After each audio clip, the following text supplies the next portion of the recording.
To Kill a Mockingbird, Of Mice and Men, The Adventures of Huckleberry Finn.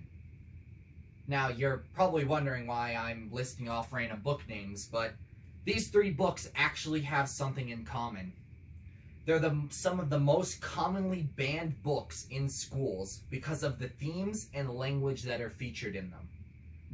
Banning books is considered censorship, and for me, censorship is no good.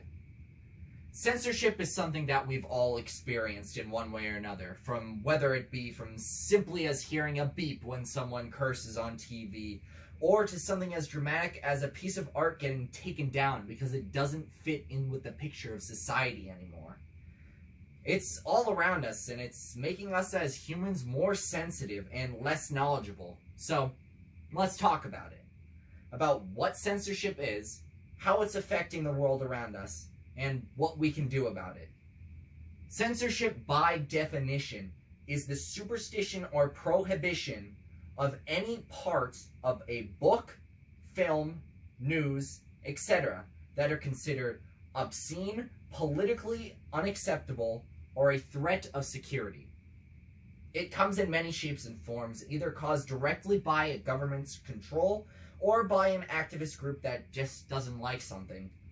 Censorship can be traced back all the way to 399 BC to Socrates, being sentenced to drink poison for his teachings that violated the moral code back then.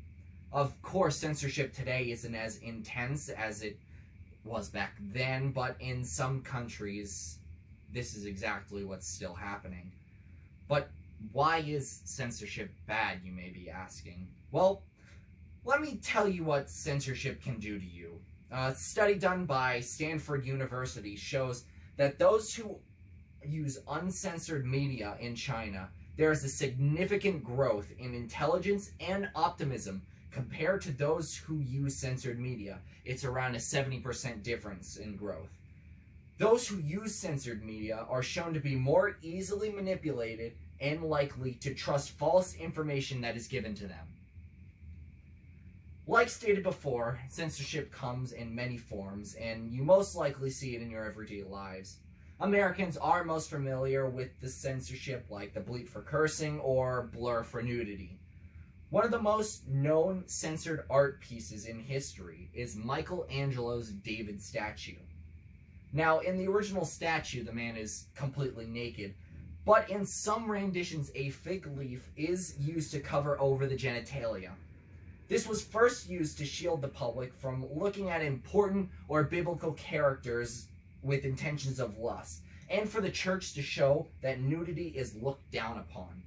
This was known as the Fig Leaf Campaign, which started in 1644 from Pope Innocent X. But nowadays, it's not really necessary, correct? However, despite that, some museums still have versions that depict the statue with the fig leaf still plastered on.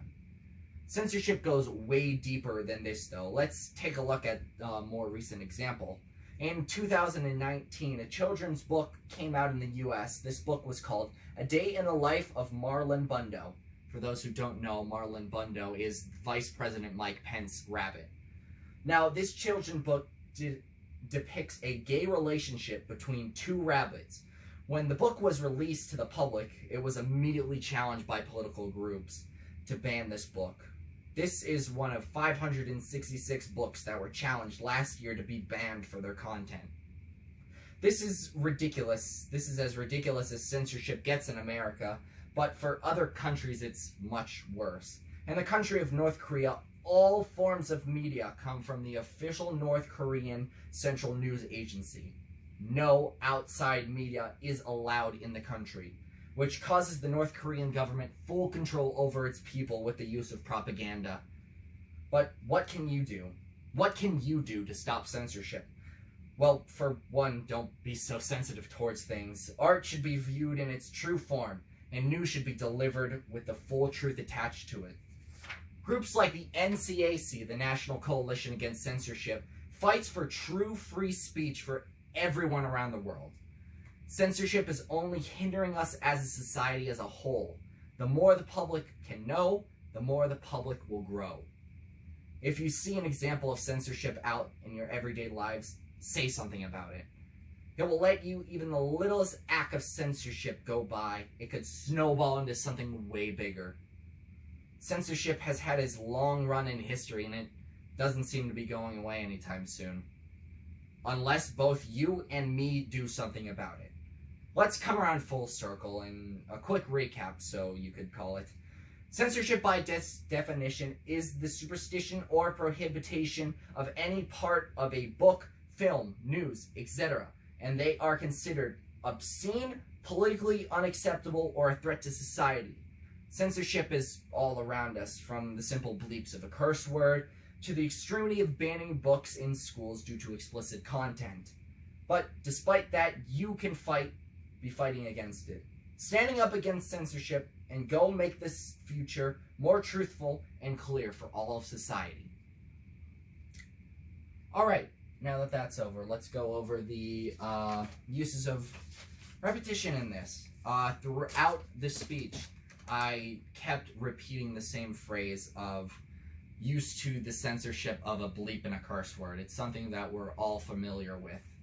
Other than that, I used rhetorical questions such as, but why is censorship bad, you may be asking, to draw people in with that.